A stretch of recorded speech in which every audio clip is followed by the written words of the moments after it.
Pourquoi le cinéma de science-fiction français ne perce pas?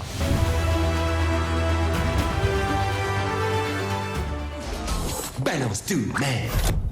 Si tu regardes les grands films de SF faits par les Français, ils les font aux États-Unis. Et là, je peux mentionner Michel Gondry avec son sublime Eternal Sunshine of the Spotless Mind, Jean-Pierre Jeunet avec sa réalisation de Alien, Coralie Farja en 2024 avec The Substance. Tous ces réalisateurs, et d'autres encore, ont trouvé des opportunités aux US, là où ils ont pu réaliser des films à plus gros budget et donc plus facilement des films de science-fiction. Michel Gondry, lui, passe par le médium du clip musical pour se rapprocher plus tard du scénariste Charlie Kaufman, avec qui il réalise Human Nature en 2001, avant de s'attaquer au sublime Eternal Sunshine of the Spotless Mind. Gondry continue par la suite sa carrière aux USA, le vent en poupe après que son film ait reçu l'Oscar pour meilleur scénario original. And the Oscar goes to Charlie Kaufman, Michael Gondry and Pierre Bismuth for Eternal Sunshine of the Spotless Mind.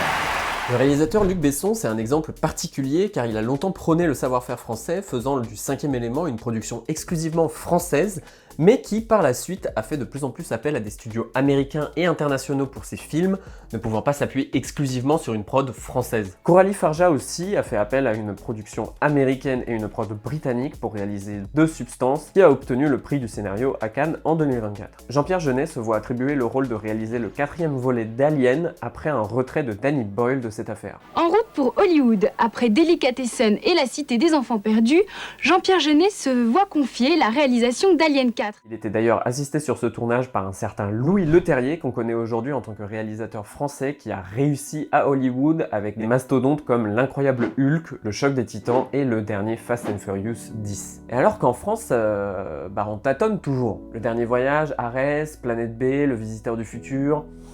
Peu de réalisatrices et réalisateurs français s'attaquent à ce genre en France et en français pour le public européen. Ces dernières années, on a pu voir le brumeux High Life de Claire Denis, Le Visiteur du Futur, adapté de la web-série du même nom, et des titres par-ci par-là. Arès, Le Dernier Voyage, Le Jour où je suis devenu un super-héros. Pourtant, c'est pas comme si on manquait d'inspiration. On a beaucoup d'auteurs de science-fiction à succès dans la littérature française, à commencer par Alain Damasio, Bernard Werber, Patois Barjavel, Jules Verne, et j'en passe. J'adorerais une adaptation de la saga des anges et des dieux de Bernard Werber, que j'ai adoré lire quand j'étais plus jeune, et qui a quand même une grande quantité d'inspiration et d'idées créatives de fou qu'on peut utiliser au cinéma aujourd'hui, ou une adaptation de La Horde du Contrevent d'Alain Damasio, ça serait sublime. Et en plus, ça me permettrait de pas avoir à finir le livre, parce que j'en suis à peu près là.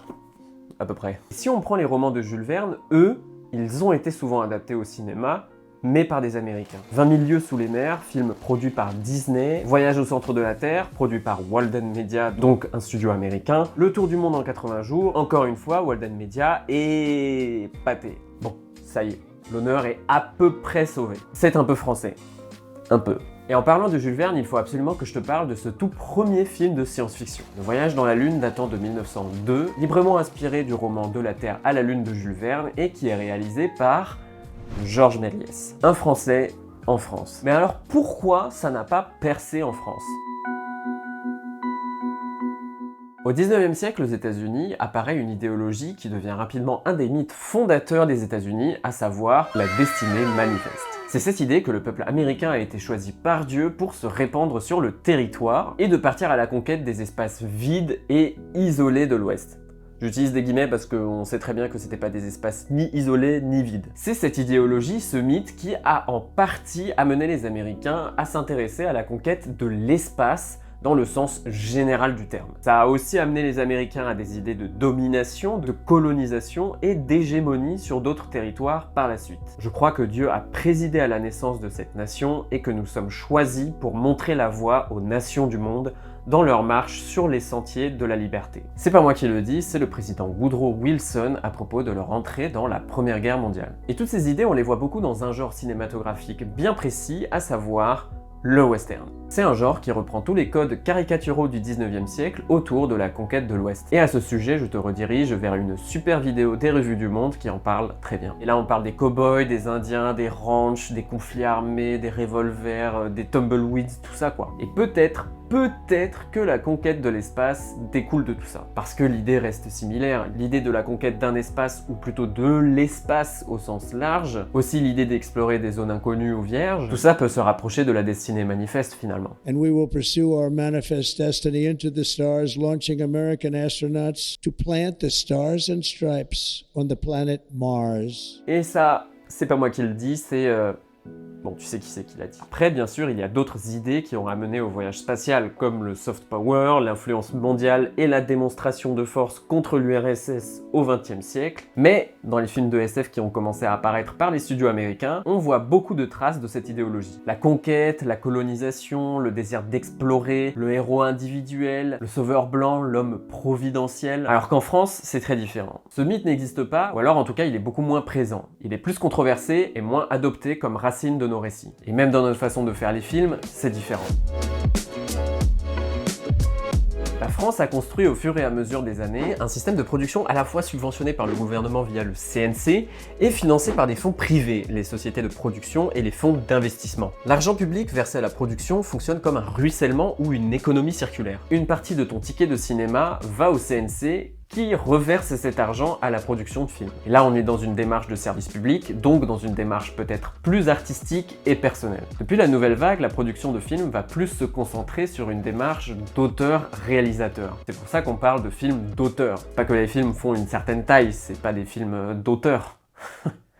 Là, c'est pas forcément le sujet ou le film qui est pertinent, mais plutôt le ou la chef d'orchestre qu'il y a derrière. Cette idée, propulsée par François Truffaut, Jean-Luc Godard ou Agnès Varda, lance une démarche plus indépendante des producteurs, où c'est la vision artistique qui prime sur le succès financier potentiel ou la rentabilité du film. Les États-Unis, encore pour des raisons historiques liées à l'essor du capitalisme et de l'industrie, fonctionnent plutôt avec un système de rentabilité et de profit. L'idée, c'est donc de proposer du spectacle, du divertissement, du grandiose. Bien sûr, le cinéma américain indépendant existe aussi, mais là on s'intéresse au cinéma de science-fiction en général. C'est ce système industriel aussi qui s'exporte à l'international, qui permet d'amasser plus d'argent, donc plus de budget pour des grosses productions. Ça permet aussi plus de prise de risque de la part des producteurs, pour accorder du budget à des films qui seraient plutôt des coups de poker. Et pour moi, le meilleur exemple de ça, c'est Star Wars. À ce sujet, je te recommande vivement la BD Les Guerres de Lucas, une BD française qui retrace l'histoire de la production tumultueuse du tout premier Star Wars. Et là, en France, sur les films de SF, on a plutôt un serpent qui se mord la queue. Quand on fait un film de science-fiction en France, on ne peut le faire qu'avec un petit budget parce que c'est un investissement très risqué pour les producteurs. Ça donne alors peu de films qui ne sont souvent pas à la hauteur des attentes par rapport à des blockbusters américains. Donc ça finit souvent par faire un four financier au box-office et donc on veut encore moins donner de l'argent pour produire de films de SF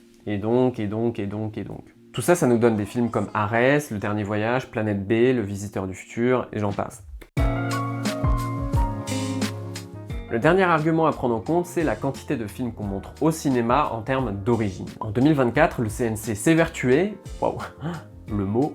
Bref, le CNC s'évertuait d'avoir 44% de films français contre 36% de films américains dans les salles de cinéma. Mais ça reste beaucoup. Plus d'un film sur 3 en salle en France est américain, et c'est pareil, voire plus dans les autres pays du globe. Pour les chiffres américains, c'est moins évident à savoir, mais en 2022, Le Monde publie que le box-office total de tous les films français à l'étranger, donc tous les pays hors France, totalise environ 167,8 millions de dollars. Si on met en comparaison sur Box Office Mojo, sur le box-office américain sur l'année 2022, le box-office de tous les films français à l'international serait le 12e film le plus performant aux USA, derrière Black Adam et avant Elvis. Donc forcément, le cinéma français fait rentrer moins d'argent que le cinéma américain, et alors on revient sur l'idée d'avoir suffisamment de budget pour produire des films. De même, en 2022, les films américains représentent le top 2 de la quantité de films produits dans le monde, avec 1361 films produits, là où la France était à peine top 6 avec 287. 1300, 280... Bon. Et alors, est-ce que je vais te parler de l'accord Bloom-Burns de 1946 à la suite de la Seconde Guerre mondiale, qui impliquait la donation d'une grosse somme d'argent à la France en échange de la projection d'un certain nombre de films américains sur le sol français, qui a par la suite contribué au soft power américain et au maintien d'un certain nombre de films américains sur le sol européen? Pas forcément. Tout ça, ça fait qu'en France, on n'aura jamais autant d'entrées d'argent que les films américains, donc moins de budget pour produire nos films, et alors moins de possibilités pour la science-fiction, qui reste un des genres les plus coûteux du cinéma. Si tu regardes les plus gros budgets des films de l'histoire, c'est pas une surprise d'y voir des films de science-fiction dans le top 3, qui sont en plus américains. Tout ça pour dire que, en France, on n'est pas prêt de voir notre Star Wars français, même si l'idée est là. Et qu'advienne mon empire?